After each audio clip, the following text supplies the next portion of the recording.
Round kedua. Dah start passing bola. Kita mula dengan Datuk Syukri ya. Saya teringat tadi kata-kata saudara Fizi. Persepsi masyarakat. Bilis dikejar, bilis ditangkap, jerung dilepaskan. Walaupun kadang saya nampak ada jerung yang kena juga, macam Menteri Besar Selangor yang lalu, dan ada beberapa jerung yang lain juga. Cuma saya terfikir waktu pemilihan UMNO yang lepas, yang sudah, ada 3 nama yang diambil tindakan disiplin. Saya ingat lagi Tan Sri Selamat sebelum itu, Ali Rusam, ya, dan juga Khalid Jamaluddin. Tetapi SPR tak masuk campur di situ. Kenapa? Dan apakah benar persepsi tersebut? Dia akan saya betulkan fakta tu.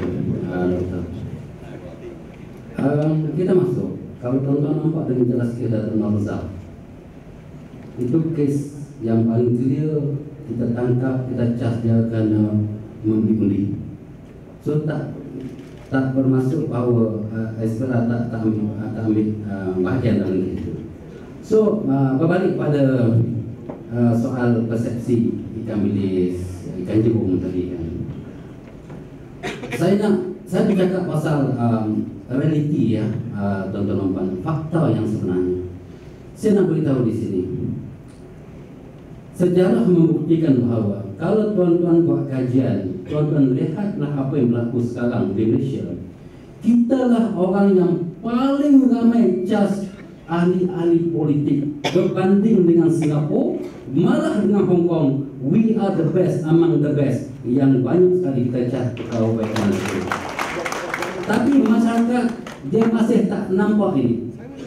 Masyarakat masih menganggap bahawa kita tak berkesan. Tapi tengok balik fakta, tengok balik figure yang sebenarnya, bahawa SPRM telah mengambil tindakan yang paling banyak kali ada ahli-ahli politik. Tuan-tuan boleh gariskan daripada tahun 60-an lagi sampai sekarang, berapa ramai ahli-ahli politik yang kita tangkap dan kita tuduh. Itu fakta. Saya bukan bercakap sebagai ahli politik terlibat. Saya bercakap sebagai pegawai SPRM yang ada pengalaman selama 27 tahun berdasarkan fakta yang sebenarnya. Ya, isu kenapa kita hanya menangkap ikan bilis tapi kita tak ambil tindakan ke atas jerung. Tuan-tuan, saya beritahu tuan-tuan, tujuan SPRM, tujuan BPR ditubuhkan adalah untuk ambil tindakan ke atas orang-orang yang lakukan rasuah.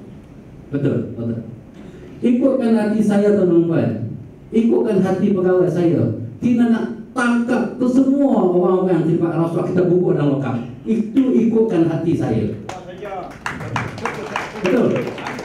Tetapi tuan-tuan, kita tak boleh tangkap tuduh orang berdasarkan sentimen, tak boleh. Kita kena tuduh orang berdasarkan bukti. Ini yang saya perlu jelaskan. Mana boleh kita tangkap orang, kita masuk dan lokap berdasarkan sentimen, tak boleh. Banyak kes-kes yang kita sesat tuan-tuan, yang kita tak dakwa mahkamah, tak bermasuk, tak ada kes. No, ada kes, but tak cukup bukti. Ada kes, tak cukup bukti tuan. So masyarakat kena faham. Ya, ada kes-kes yang kita bawa mahkamah sekalipun tuan-tuan. Rekod segmen saksi punya cantik mengaku pergi mahkamah, habis dia tentetel, dia belok. Last kali kita cah dia orang yang tentetel yang belok ni. Tapi yang culprit sebenarnya kita lepas. Ada tuan-tuan, tak timbul isu bahawa kita tak ambil tindakan ke atas ikan-ikan besar. Kita berusaha sungguh-sungguh. Pegawai saya tuan-tuan siang malam bekerja. Kalau tuan-tuan nak compare dengan pegawai-pegawai lain tuan-tuan, lainnya pegawai sebenarnya, kita tak tidur malam, kita usaha ini. Sebab saya nak cakap di sini tuan-tuan, kalau nak kata SPRM tidak adil, SPRM tak terus, tidak tegas, saya nak beritahu, biar tuan-tuan dengar di sini. Dalam SPRM ni tuan-tuan, bermacam-macam color ada tau. Ada warna hijau, ada warna biru, biru muda, biru tua, warna merah, semua ada dalam SPRM. Kalau kita tak adil, macam mana kita nak kontrol pegawai-pegawai ini? Tapi when they come to work, they are very, very professional. Tuan-tuan kena tahu ni, satu masyarakat. Yang kata selama ni tak ambil tindakan, tak ambilkan. Beritahu kat saya satu persatu, datang jumpa saya, mana kes yang akan SPN tak selesai? Beritahu. Tak ada satu kes yang SPN tak selesai. Masalahnya sekarang, masyarakat yang nak sekarang dakwah di mahkamah. Betul tak? Betul, ini masyarakat nak. Itu kalau tuan-tuan tanya saya, tuan-tuan put the question to the wrong person. Banyak kes-kes yang kita cadangkan kepada DPP. Pada pandangan kita ada kes, tapi pada dia tak cukup bukti. So, what can we do? Itu pada dia. Dia lebih arif. Dia lebih arif. Final say tetap di malam penaraya. So, tak tahu macam mana kita SPM kita tak ada kuasa. Okey, kita sesat. Okey, itu. Lagi satu nama. No, you all ini datang. Kenapa DPP terlepas? Ini datang. Harap dengan penjelasan Datuk. Hari ini datang. I nak biar tuan-tuan tahu apa sebenarnya yang berlaku. Saya kalau boleh tuan-tuan, kalau boleh tuan-tuan, saya nak, kalau dibenarkan undang, saya nak bawa tuan-tuan datang pejabat siap, tengok sekali paper yang kita sesat. Masalah kita hadapi. Kalau itu dibenarkan, kalau undang-undang benarkan, saya nak bawa tuan-tuan tengok masalah kami hadapi. Rasuah bukan macam kes-kes kriminal yang lain. Betul? Kes-kes rokol, kes pecah rumah, mari malam kena kes gombok penyambun. Orang yang kena ni, they willing to cooperate. Dia bagi kerjasama dengan polis. But rasuah tuan-tuan is very unique. Dua-dua dapat untung. Seorang dapat projek, seorang dapat duit. Betul tak? Nobody want to come forward. Tuan-tuan ingat, ini bukan senang tau nak dapatkan kerjasama daripada orang ramai. Saksi-saksi. Kenapa tak? They are close friend. They are relative. Kata? Dia rakan parti. Takkan rakan-rakan parti sendiri nak boleh cakap ni dia ni bagi duit aku suruh mengguni dia. No way dia tak cakap. Ini masalah kami habis. Ini kalau kita boleh tuan, kita nak tangkap semua, kita nak tuduh orang besar ni, tapi masalah tuan, siapa nak datang bercakap? Kita tanya dia. Kita dulu kalau guna perkataan terogek orang marah, kes dia berapa? Kita soal sesat dia tuan, tak mau bercakap. Takkan nak suruh kami pukul, kami sepak, kami terajang supaya dia bercakap. Dalam kami tak pukul, orang tuduh kami pukul. Betul tak?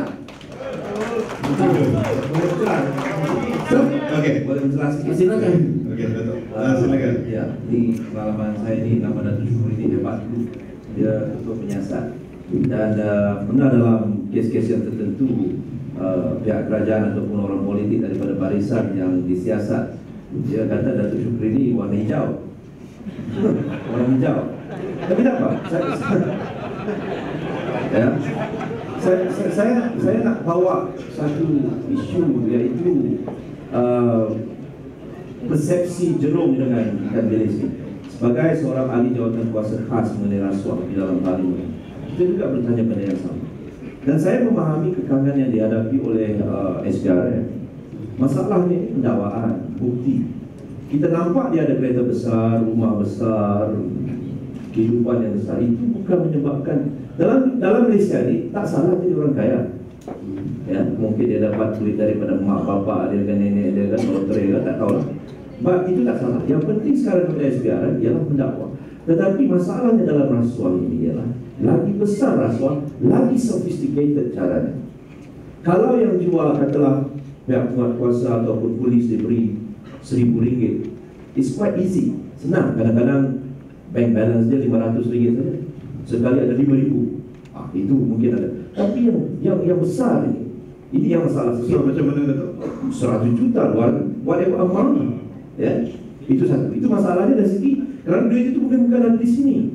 Di Hong Kong, sekejap lari ke Saudi, ke Cayman Islands dan sebagainya. Itu satu.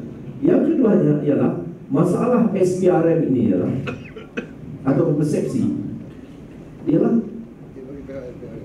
dalam konteks politik Malaysia, menuduh orang rasuah ini satu senjata politik yang besar. This is a problem. So if I don't like Rafizi, I akan cakap dia rasuah, dia agak rasuah, keluar dalam surat khabar, dalam blog, bermacam-macam saya cakap. Padahal dalam akta pun telah mengatakan kalau ada bukti bagi kepada SPRM, then tak payah bawa cameraman, tak payah bawa buat dalam blog, tak payah hantar jingga 13 SPRM, lepas tu buat PC. Ini salah. Saya dah katakan dalam section, kalau betulkan saya Datuk Syukri, section 29(4) akta SPRM, you buat aduan, you tak boleh bagi tahu kepada satu dunia. 100,000 televisi kena denda atau 10 tahun. Ini bukan intimidasi, tetapi apabila kita buat begitu, akhirnya masalah kita ialah rasuah itu dikaitkan dengan politik, and it will never end. Just very quick point. Dahulu, waktu Datuk Seri Anwar berada dalam kerajaan selama 16 tahun, Lim Kit Siang, Karpal Singh, Lim Guan Eng, Datuk Seri Hadi Awang, semuanya kata beliau ni rasuah. Alih-alih keluar, tak timbul, tak semua. What happened to the 16 years of accusation? This is where the problem in Malaysia. Jadi saya kira, saya sudah berlaku perdana. Saya katakan rasuah itu berlaku, saya setuju dengan Dr. Chandra, berlaku merentasi sempadan parti. The faster we accept that, lagi cepat kita mengakui hakikat itu, lebih cepat kita boleh membantras rasuah di negara kita ini. Okey, Saudara Fizi ada Boleh saya sembut yang tadi Pak Wang hijau tadi. okey. Saya datang sini tuan, saya nak terus. Saya nak tahu tuan-tuan, saya nak tuan-tuan tahu kerja SPM sebenarnya. Okey, warna hijau. Bapak saya warna hijau, mak saya warna hijau. Betul warna apa? Tapi orang tak tahu saya warna apa. Mak bapak sendiri saya pun tak tahu saya warna apa. Itu hak saya. Tapi bila saya datang kepada kerja saya kesihatan tuan-tuan, I'm very professional. Colorblind. I'm colorblind. I cakap ke anak-anak buah saya, you, I don't care. You whatever color you want to have, I don't care. But bila you datang pada kerja, you kena betul-betul profesional. Itu saya cakap pada anak buah. Because I tahu dalam SPM sendiri bermacam-macam orang. Saudara Fizi pun tahu. Betul tak? Okey, Datuk, kita buka pada Fizi. Ya, ada 78 bola tanggung ya tak? Bola tanggung. Pertama, saya memang bersimpati dengan SPRM, betul. Kuasa untuk mendakwa tidak berada di sebelah SPRM. Kuasa diletakkan di tangan Ketua Negara. Sebab itu kalau kita nak marah hari ini, jangan marah Datuk Syukri, marah Rahman kat sebelah. Sebab dia ahli politik. Dia adalah orang yang duduk dalam jawatan kuasa parlimen yang menasihati kerajaan mengenai rasuah. Sepatutnya yang kita nak dengar pada hari ini ialah apa tindakan proaktif yang dia boleh buat. Sedangkan Datuk Syukri kita ni menjerit, dia beritahu mereka dikekang. Siang malam SPRM buat kerja, bila sampai laporannya kepada DPP ataupun Guam Negara, mati di situ. Frustration betul. Sebab itu soal rasuah ini jangan kita tengok semata-mata kepada SPRM. Saya setuju, betul. Soal rasuah adalah soal kembali kepada persepsi rakyat, bagaimana yang berkuasa pada hari ini tidak mahu komit, tidak ada iltizam untuk buat satu perubahan yang betul-betul untuk membantras rasuah. Contohnya, Perdana Menteri dalam duk cerita pasal rasuah ni, dalam cerita membantras rasuah ni, boleh rasuah rakyat sekali lagi. Dia boleh kata kecuali bagi undi 2/3 kepada dia, baru dia lakukan. Tak susah, tak susah. Kalaulah saya jadi Perdana Menteri, nasib baik aku tak jadi Perdana Menteri ya. Kalau saya jadi Perdana Menteri, tanpa upah perlembagaan pun kita boleh tolong pegawai-pegawai SPRM macam Datuk Syukri ini dengan hanya satu tindakan. Apa dia? Tukar peguam negara. Kalau peguam negara, kalau peguam negara rekodnya buruk, terkenal 20-30 tahun, simpan fail, perak fail, cari peguam negara yang jujur, yang betul-betul akan bekerjasama dengan SPRM supaya tak kisahlah sama ada Pakatan Rakyat ke, Barisan Nasional ke, pensyarah daripada UIA ke, kalau dia rasuah, dia akan dihadapkan ke mahkamah. Tapi having said that, saya kena komen juga apa yang Datuk sebut tadi. Saya tidak bersetuju kalau Datuk kata susah untuk kita siasat sekarang ni. Saya dah jadi part-time private investigator sekarang. Dia tak begitu susah, Datuk. Masyarakat sudah berubah. Dulu memang orang takut. Sekarang ini kami tak cukup tangan untuk siasat tip-off. Maklumat dia orang bagi, dokumen dia orang bagi tak cukup tangan tiap-tiap hari. Jadi maknanya kalau nampak ada kesungguhan dan juga kebebasan, berbalik soal persepsi tadi, seluruh rakyat Malaysia ini akan datang ke depan. Kalau tidak, macam mana kita boleh membongkar macam-macam akhir-akhir ini? Kerana orang berani, orang tak takut sekarang. Masyarakat kita nampaknya lebih terkedepan berbanding dengan kerajaan ke, berbanding dengan agensi, berbanding dengan ahli politik. Masyarakat yang terkedepan kerana mereka yang merasa bahana dan jahanamnya gejala rasuah ini di bawah. Mereka yang kena beratur 2-3 bulan kalau tak hulur ke pejabat tanah tak dapat. Orang kampung juga. Mereka yang tahu contohnya kenapa harga barang naik kerana konsesi-konsesi yang melibatkan unsur rasuah. Jadi sebab itu masyarakat kita terkedepan. Dan saya cukup yakin, Datuk, saya sendiri rela bekerja part-time dengan SPRM kalau diminta.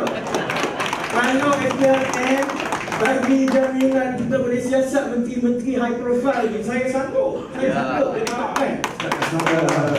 Okey, izinkan Selangor. Saya nak berbalik pada Selangor. Sebab itu, kalau saya sebut tadi masyarakat kita dah berubah, jenis yang macam Dr. Chandra tadi, jenis yang dengar cerita kabar-kabar angin, kononnya ada rasuah, tetapi hidup diam, dia tak buat apa jatuh. Jenis itu banyak dah sekarang.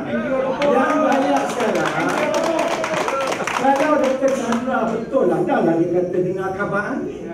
Dengar kabar angin diulang ni berkali-kali. Kalau doktor ada bukti, by all means bagi kepada Datuk Syukri sekarang. Jangan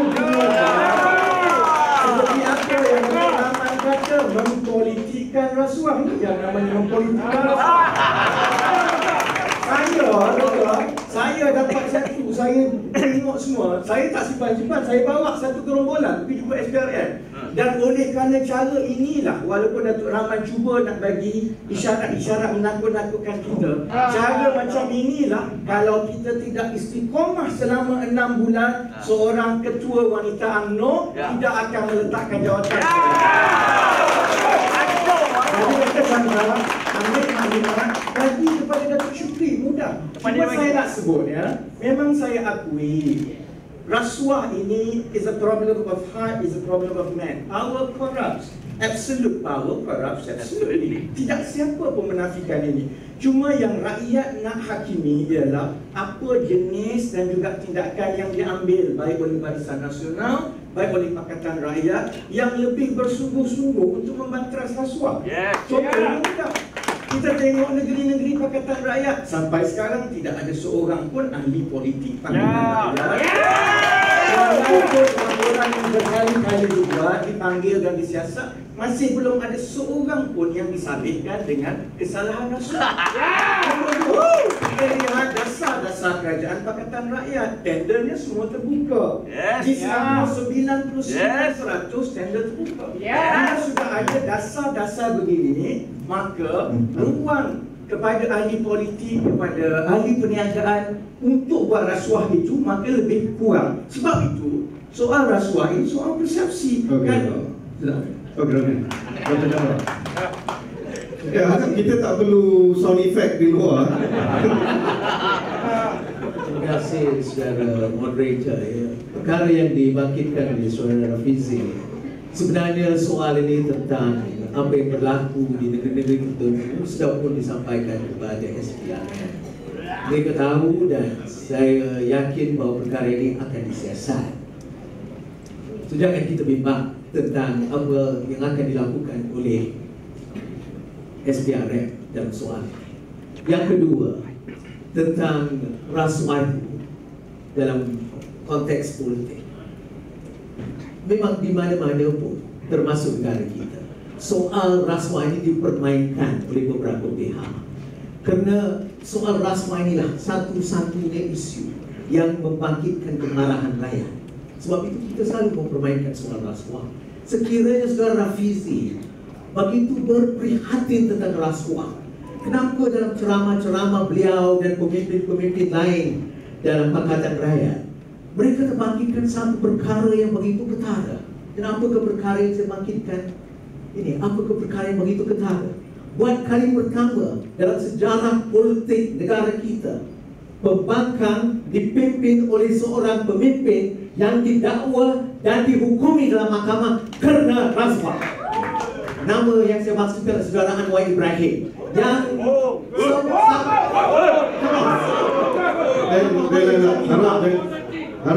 Saudara Anwar Ibrahim dipenjarakan selama 6 tahun kerana rasuah di bawah akta. Kalau kita tak tahu, jangan kita memberi komen ya. Dia dipenjarakan selama 6 tahun di bawah akta rasuah emergency. Yang kita tahu, ini berlaku.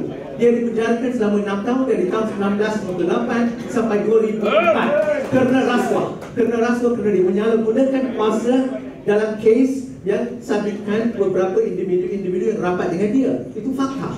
Dan kalau kita nak siasat, Saudara Rafizi, siasat apa yang berlaku selama 16 tahun, siasat senarai yang dikemukakan kepada dunia dalam persidangan UMNO 1998 tentang kroni-kroni dan beberapa individu-individu yang mendapat manfaat daripada kepimpinan Anwar Ibrahim, kompeni-kompeni yang ditubuh beliau dan sebagainya. Dan begitu juga dengan beberapa pemimpin-pemimpin Pakatan Rakyat yang lain. Saya dalam Pakatan Rakyat dulu, saya tahu apa yang berlaku dalam beberapa pilihan lain.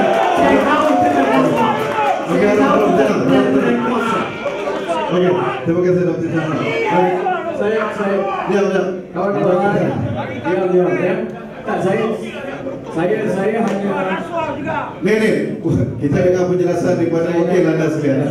Okey, nanti lepas revisi, Dato' boleh terus. Saya lagi, tujuan saya tujukan soalan, dengar, saudara lagi, tujuan saya tujukan soalan itu kepada Dr. Chandra Muzaffar hari ini seperti itu, semata-mata untuk menunjukkan bahawa Dr. Chandra ini terlalu pekat dendamnya. Hampir bab soal rasuah, bab soal semua pun dia tertumpu kepada satu perkara sahaja, iaitu Datuk Seri Anwar Ibrahim. Jadi lepas ni tak apalah, saya tak nak respon. Kalau yang berkait dengan pribadi, cerita dalam kait Dr. Chandra, saya tinggalkan itu. Kita kembali kepada soal rasuah politik atau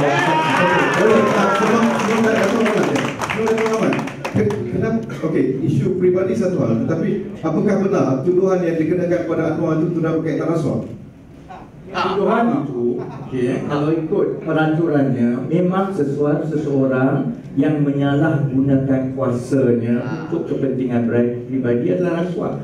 Beliau didakwa di bawah rasuah, betul. Beliau didapati bersalah dan telah dipenjarakan di bawah rasuah. Tetapi oleh kerana proses mendakwanya, membicarakannya, mata lebamnya, sampailah sekarang. Sebab itulah saudara-saudari, kredibiliti institusi-institusi yang ada di Malaysia, termasuklah yang dapat bahananya SPRM sekali, jatuh menjunam selepas 1998. Sebab soal rasuah, soal kuasa, soal undang-undang bukan sahaja soal realiti dan legaliti. Soalnya ialah keyakinan dan persepsi rakyat kepada keadilan dan ketulusan institusi individu. Orang boleh kata Datuk Seri Anwar dipenjarakan 6 tahun, tapi mungkin 5-6 orang yang mahu berpegang kepada legaliti tersebut, tetapi lebih 51-52% rakyat yang lain tidak percaya bahawa beliau bersalah. Itu pun satu persoalan yang perlu dijaga. Jadi kita masih menaruh harapan kepada legaliti ataupun sistem tersebut juga? Saya sebaik-baiknya idealnya kita mahukan institusi yang tepat dari segi undang-undangnya, dipercayai dan betul-betul diyakini oleh rakyat, dan soal persepsi itu kita tidak boleh lari. Sudahkah kita ada sekarang? Tidak. Sekarang ini kita masih bergelumang dengan persepsi bahawa institusi-institusi kerajaan yang ada sekarang masih disalahguna kuasakan dan masih ada campur tangan politik, dan yang itu yang tidak membantu teman-teman kita macam Datuk Syukri yang bertungkus lumus untuk memperbetulkan keadaan. Walaupun ada di antara orang Amul sendiri kena? Itu tidak cukup kerana soalnya, saya ambil contoh yang mudah, dan saya rasa yang ini rakyat Agak tenang. yang ini rakyat sendiri saya kira bersetuju dengan kita. Soalnya ambil kenapa timbul kemarahan yang cukup tinggi mengenai NFC. Soalnya soal lembu saja. Dan itu saya nak jawab Datuk Rahman kata sekarang ni susah kita nak jejak. Sebab orang yang ambil rasuah 100-200 juta ni dia cukup sophisticated. Keluar negara PTMN semua tak susah. Dia beli kondominium je. Kan susah kita nak dia ambil 20 juta dia beli kondominium. Kalau itu mudah. Soalnya ialah kerana persepsi itu makin pekat. Sebab itu kes-kes yang berkait rapat dengan ahli politik berprofil tinggi ini, baik Barisan Nasional, baik Pakatan Rakyat, sudah tentu dia cepat menangkap imajinasi dan juga tumpuan rakyat. Sebab itulah soalnya sampai sekarang persepsi masih lagi bahawa institusi yang ada tidak bebas dari cengkraman kerajaan. Okey, Datuk tunggu lama. Okey, silakan. Sekali lagi saudara revisi, imajinasinya begitu liar sekali. Sama sekali, okey. Saya tak tengok seperti yang saya katakan tadi, rasuah ini adalah satu senjata politik. Kalau kita tengok Pakatan Rakyat sekarang ini didokong oleh saudara revisi, dia tidak ada kelebihan yang lain dari segi perancangan ekonomi, dari segi kepimpinan. Mereka tidak. Yang ada pada mereka ialah untuk mewarnai landscape politik negara kita, terutamanya kepada Barisan Nasional, bahawa kita ini korup. Okey. Yang saya heran ini, saudara Rafizi kata tadi dia penyiasat sambilan.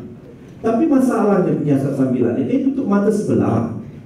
Yang sebelah lagi dia tak tutup. Soal pasir di Selangor, dia tak sentuh. Nak cakap pasal politik wang, pemilihan PKR, saudara Azmin Ali, rakan baik saudara Rafizi, menang dalam keadaan yang begitu jijik sekali di negeri Sabah. Bahagian yang datang di Libaran, yang datang untuk mengundi Azmin Ali hanya 40 orang, undi yang dapat 400. Jadi soalnya sekarang, Tak tahu kan? Revisi ada untuk jawab. Jadi tak perlu jawab. Jadi soalnya sekarang pada saya ialah, ini sebabnya saya mula-mula tadi saya bagi tahu kepada Laila, datang ke sini dengan soal nak menjelaskan atau menyelesaikan masalah politik di negara kita, atau we are here to score political points. This is the difference. Rafizi from gear 1 sampai gear 5 political. Tetapi saya tak salahkannya. Sebab itulah senjata yang paling mujarab kepada beliau dan parti beliau yang begitu lemah sekarang ini. Saya nak bagi tahu. Dia tanya saya tadi. Saya ahli jawatan kuasa khas mengenai rasuah. Saya nak bagi tahu kepada saudara Rafizi dan rakan-rakan yang di belakang. Apabila dia katakan tentang peguam negara, beliau tidak menghormati proses pengagihan ataupun separation of power. SPRM adalah agensi yang menyiasat. Ingat, dia menyiasat, dia tidak boleh mendakwa. Kalau dia mendakwa dan menyiasat, kita akan timbul satu masalah yang lain. Datuk Syukri, kalau tahu tak akan datang sini. Bodoh. Yalah, jaga perkataan. Kali jangan bawa lah macam ni Rafizi. Tak, saya nak bagi tahu. SPRM, this is separation, separation of natural justice. Mendakwa satu hal, menyiasat satu hal. Kalau kita lompatkan together, menyiasat dan mendakwa seperti mana yang diminta oleh saudara Rafizi, supaya kuasa pendakwaan itu diberi kepada SPRM, timbul satu masalah yang lain. Saya tak kata itu, saya kata tukar supaya Ya, saya akan sampai ke situ. Saya akan sampai ke situ. Saya nak beritahu kepada saudara Fizi, oleh kerana saudara Fizi bukan ahli parlimen, belum lagi lah. Rakan-rakan saudara Fizi di dalam jabatan kuasa khas mengenai rasuah meminta seolah-olah dia meminta supaya kuasa pendakwaan itu diberi kepada SPRM. Senang, tak payah lagi peguam negara dijahat. Saya katakan dalam jabatan kuasa khas, pengurusi majlis, saya katakan itu kita selesaikan, tetapi timbul isu yang lain. Katalah ketua Pusarujaya SPRM itu sekarang kan Abu Kasim, ya, orangnya baik. Tapi kalau orang lain nanti yang tidak suka, sama benda yang sama akan berlaku. So sekarang ini, sebab itu perlembagaan begitu terang dan jelas.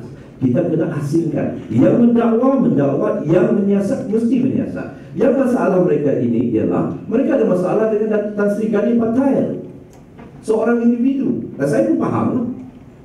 Tetapi proses itu benci kepada Tan Sri Gani Patail dan lepas itu meminta supaya kuasa pendakwaan itu kepada SPRM, ada dua perkara yang berbeza. Jadi very quickly ya. Nanti saya boleh saya nanti akan teruskan. Cuma ada dua perkara yang saya sebagai moderator rasa terpanggil untuk tanya. Tadi Rafizi pun kena tanya juga, rasa kena tanya kepada Datuk juga. Datuk kata bagi Pakatan Rakyat mereka tidak mempunyai perancangan ke depan ekonomi dan sebagainya. Bagaimana Datuk lihat janji 100 hari pakatan, buku jingga? Oh, satu soalan yang begitu bagus. Sebab di Sabah ini, di Sabah ini yang saya kata-kata di rasuah pada awal tadi, rasuah janji ini yang melangit ini. Di Sabah saya nak bagi tahu, dia katakan dia nak bagi apa? Royalti minyak 15%. Ini saya kata 15%. Ialah tambahan, saya kata 15% saudara Fizi. Tambah tadi saya kata tambahan 15%. Okey, 20%. 5 kepada 5. Jadi kita sudah buat kajian bahawa dalam perancangan ekonomi dengan buku jingga yang 100 hari itu, mana mungkin mereka boleh mencairkan ini. Tapi ini satu. Jadi Datuk tidak mau 20% royalti diberikan kepada rakyat Sabah. Saya mau. Dalam parlimen saya kata saya tidak ada alasan untuk tidak menerima 20%. Saya tidak ada masalah dengan itu. Saya sokong. Tapi pembohongan itu saya tak setuju. Pembohongannya adalah janji itu satu hal, tetapi untuk merealisasikan janji itu adalah satu pembohongan. Tapi secara dasar itu rasuah pada saya. Tapi Datuk bersetuju menyokong cadangan Pakatan Rakyat 20% royalti rakyat Sabah. Saya qualify my statement. Ya. Sekarang ini saya katakan bahawa kalau mereka jangan tekan saya nak tekan dia. Sebab yang janji dia. Yang janji saudara moderator, yang janji dia. Jadi sekarang ini it's incumbent upon him to explain how he can give the 20% plus the IPP plus dengan toll plus ada campur lagi dengan isi rumah, pendapatan isi rumah 4,000. Ini semua to me that's rasuah. Pada saya itu rasuah. Okey Datuk, saya tekan semua termasuk Datuk Jukri. Okey, tadi kita dengar teman-teman Saudara Rafizi dan Datuk Rahman sebut jangan politik rasuah. Clear dua orang kata tadi. Even dalam laporan Jabatan Kuasa Mencegah Rasuah yang Datuk sendiri sebagai ahli dan diikuti oleh Tan Seng Giau, Wakil PAS Salahuddin dan Wakil PKR Saudara Zamri dan 4 orang Barisan Nasional. Clear, jelas tuan-tuan dalam buku ini kata jangan politikkan rasuah. Maksudnya ada konsensus daripada pembangkang dan juga saya tak sebut pembangkang, konsensus daripada Pakatan Rakyat dan Barisan Nasional.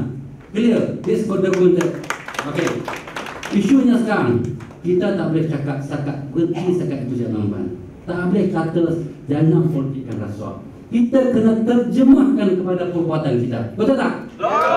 Okey. Jadi, mulai hari ini tuan-tuan dan seterusnya, rasuah ada dengan dia langsung tak boleh dipolitikkan.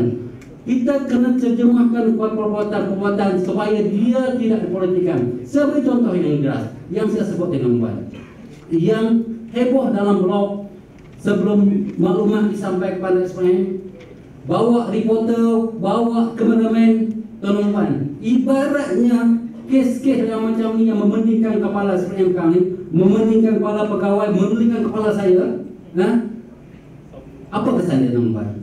Ibaratnya bagi alun je paling murah sih nampak. Kalau kita masuk hutan nak tangkap burung tau, tuan tahu nak tangkap burung masuk hutan. Kita nak tangkap burung kan, tangkap lembu kan, tangkap gajah kan? Tapi masa sama kita bawa gong, kita bawa gendang, kita pukul. Kita nak tangkap burung, masuk dalam hutan, kita bawa gendang. Betul? Lari burung, bukan burung lari, gajah pun lari tau. So bila gajah burung lari, apa yang SPM dapat? Tarik yang dapat, betul teman-teman. Tarik yang dapat, busuknya SPM. Karena apa? Karena hebohnya tadi, keluar paper sana, keluar blog sini. Kami apa yang kami dapat? Bukti hilang, dokumen dimusnahkan, saksi-saksi berpakat antara sama lain. Bila kami siasat kosong, akhirnya SPM yang dibeli, yang disalahkan. Bodoh siasat, tak reti siasat, tak dapat maklumat. Ini masalah kami dulu. Ini masalah kami. Tapi hari ini saya gembira teman-teman, karena dua wakil daripada Barisan Nasional Pakatan berkata bersetuju jangan polikan rasuah. So mula hari ini saya nak bagi maklumat kepada SPM, datang dengan senyap-senyap. Bagi dengan senyap, bagi kita sasat dapat bukti, dapat saksi. Lepas tu hello SPM, boleh tak kami dedahkan? Kami kata okey, on, secure everything. Nak heboh lah. Nak mentalak lah.